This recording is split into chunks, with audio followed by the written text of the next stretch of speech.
Қазір енді бізде батыр көп қой ерлан. Батыр деген кім?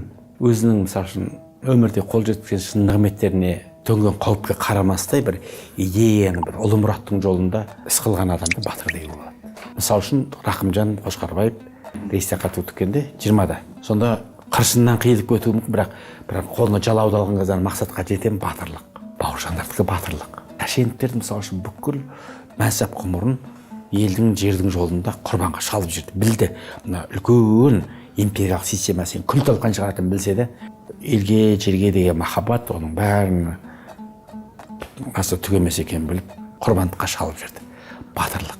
Бір идея жолында өзіңе қымбат болған өміріңді, өзіңе қымбат болған дүние малыңды, мүлкіңді, жиған терген ақшаңды, басыңдағы үйіңді, қоғам алдындағы абыройыңды, бәрін Алланың ризашылығы жолында, я болмаса бір ұлы мұрат жолында бір қиып жүрген адамды батыр дейміз. Ал бір нәрсені бетін тырнап айтқан үшін қауым ішінде бір пессимизм тудыруы мүмкін, бір келешекке деген үмітсіздігін оятуы мүмкін.